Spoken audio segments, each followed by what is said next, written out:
আপনি যদি কখনো আপনার জীবনের দায়িত্বটা অন্য কারো হাতে দিয়ে দেন কিংবা আপনি আপনার জীবনটাকে ভাগ্যের উপরে ছেড়ে দেন, বিশ্বাস করেন আপনার জীবনটা কেউ বিন্দু পরিমাণ সাজিয়ে দিবে না, বরং সবাই আপনার যতটুকু সাজানো জীবন ছিল তার থেকে বেশি অগোছালো করে দিবে। আসলে আমরা একটা কথা কখনোই ভাবি না, আমাদের নিজের জীবনের দায়িত্বটা কি আসলেই অন্যের। আমার তো মনে হয় নিজেদের জীবনের দায়িত্বটা সম্পূর্ণ নিজেদের। আসসালামু আলাইকুম, কেমন আছেন সবাই? আশা করি সবাই অনেক বেশি ভালো আছেন। বেশ কয়েকদিন কোনো ভিডিও আপলোড করা হচ্ছে না, এরই মধ্যে ভালোবাসার আপুদের অনেক অনেক কমেন্ট পেয়েছি আমি। অনেকে ইনবক্সেও মেসেজ করেছে, কেন আপু বড় ভিডিও দিচ্ছেন না, কি সমস্যা হয়েছে আপনার? আসলে তেমন কিছুই হয়নি, জীবনে একটু উত্থান পতন থাকবেই, এটাই মানুষের জীবন। যারা অনেক আগে থেকে আমার ভিডিও দেখেন তারা নিশ্চয়ই জানেন তাফিফের যখন পরীক্ষা চলে তখন আমি ভিডিও দেওয়া একদমই কমিয়ে দেই। কিছুদিন হলো তাফিফের পরীক্ষা চলছে, তাই একদমই ব্যস্ত ছিলাম বাসার কাজে। তো এখন যেহেতু পরীক্ষা কয়েকটা শেষ হয়ে গেছে, ভাবলাম এখন থেকে আবার রেগুলার হব পেজে। বাসায় এত ময়লা কাপড় জমে ছিল,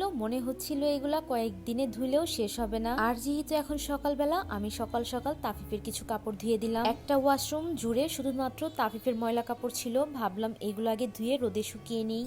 এত পরিমাণে রোদ উঠেছে, আমার গাছগুলোর অবস্থা বারান্দার খুবই খারাপ। ইনডোরে যেই গাছগুলা ছিল সেইগুলোর অবস্থাও খারাপ। ভাবলাম সবগুলা গাছে একটু একটু করে পানি দিয়ে আসি আগে। গাছগুলাতে পানি দিয়ে মনে হয়েছিল গাছগুলা একটু মুছে দেই, তারপর মনে হলো এত সময় আর আজকে হাতে নেই, আরেকদিন করা যাবে এগুলা। গাছটাকে আমি এখন ওর জায়গা মতো রেখে তারপরে চলে যাব আমি রান্না বান্নার কাজে রান্নাঘরে। তাফিফের জন্য মাস্ট আমার মুরগি রান্না করতেই হবে। আমি এখানে একটা কক মুরগি নিয়ে নিয়েছিলাম, আর এখন এখানে গরম তেলে পেঁয়াজ দিয়ে দিচ্ছি। এলাচ দারচিনি দিয়ে পেঁয়াজের সাথে ভালো করে নেড়েচেড়ে মিশিয়ে নিয়েছি। তারপর এখানে আদা রসুন বাটা দিয়ে দিচ্ছি। কি খেলে যে ভালো লাগবে আর কি যে রান্না করব সেটাই খুঁজে পাই না। যদিও তাফিফের এগুলা নিয়ে কোনো মাথা ব্যথা নেই, ওর জন্য আমার মাংস যেইভাবে হোক রান্না করে রাখতেই হবে। সেটা গরু মুরগি যে কোনো একটা হলেই হবে, কিন্তু প্রতিদিন এই ধরনের খাবার খেতে আমার একদমই আর ইচ্ছে করছে না। মায়ের হাতের রান্নার যে কি স্বাদ, আম্মু যে কোনো তরকারি রান্না করলে ওইগুলা এত মজা লাগে ভাত খেতে, কিন্তু কখনো আমি আমার নিজের হাতের রান্না খেয়ে একদমই মজা পাই না। আমি এখানে মুরগিটা বসিয়ে দিয়ে অন্য একটা চুলায় ভাতের চাল দিয়ে ভাতটাও বসিয়ে দিব।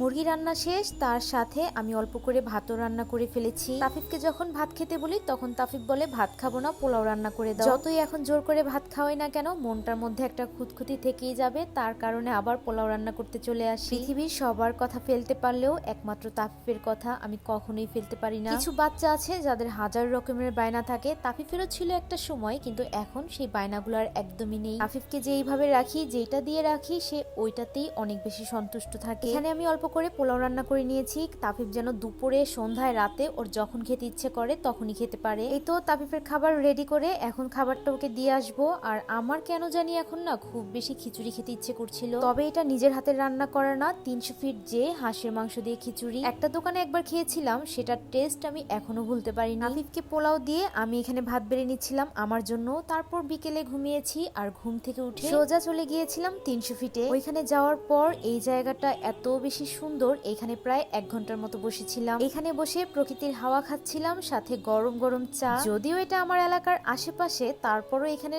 সবকিছু আমার অনেক বেশি ভালো লাগে। যতই একই জায়গা দেখি না কেন বারবার, এতে আমার কখনোই অনীহা আসে না, কারণ এই জায়গাটা আসলে অনেক সুন্দর। আমি এখানে বসে চা খাচ্ছি, আর এই তো আমাদের ছানা পোনাগুলো বসে বসে মোবাইলে কি যেন দেখছিল ওরা। তারপর আমি একা আসিনি, আমার সাথে তাফিফের স্কুলের ফ্রেন্ডরা এসেছিল, ওদের মায়েরা এসেছিল। মানুষ মনে করে মানুষ একা চলতে পারে না, একা চলা সম্ভব না, আসলে একার মতো শান্তি আমার মনে হয় আর কোথাও নেই। আমরা এখানে খাবার অর্ডার করে খাবারের জন্য বসেছিলাম, আর এখানে আমরা শুধুমাত্র হাঁসের মাংস, চাপটি আর চিতই পিঠা নিয়েছিলাম, সাথে কয়েক রকমের ভর্তাও দিয়েছিল।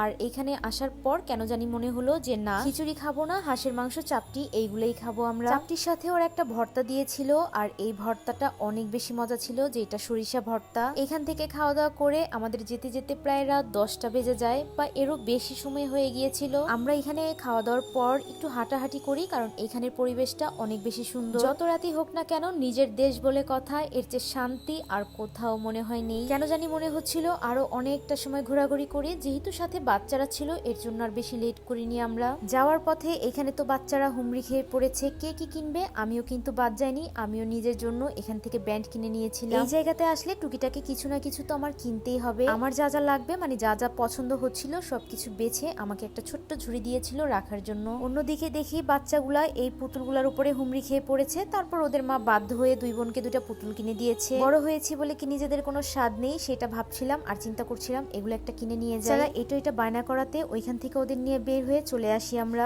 গিয়েছিলাম 7 জন, কিন্তু আসার পথে এই যে এইগুলাকে একটা একটা করে ধরে নিয়ে এসেছি। রাত 10:30 কি 11:30 তখন একটা ফ্রেন্ডের বাসায় বসে আমরা আড্ডা মারছিলাম। রাতের বেলা চায়ের সাথে এত সুন্দর প্রকৃতি একদম জমে গিয়েছিল। এক পর্যায়ে মনে হচ্ছিল রাত শেষ হয়ে যাবে, তারপরে মনে হয় এই আড্ডা শেষ হবে না আমাদের। এই ফ্রেন্ডের বাসার ছাদে বসে জাস্ট এইখান থেকে এই ভিউটা দেখার জন্য আমরা চলে আসি। যেহেতু এটা ওর নিজস্ব বাসা তাই আমাদের এখানে আড্ডা কখনোই বন্ধ হবে না। আজকের ভিডিও এখানেই শেষ করছি, দেখা হবে নতুন কোনো ভিডিওতে। ততক্ষণ ভালো থাকবেন সবাই, সবাইকে আল্লাহ হাফেজ।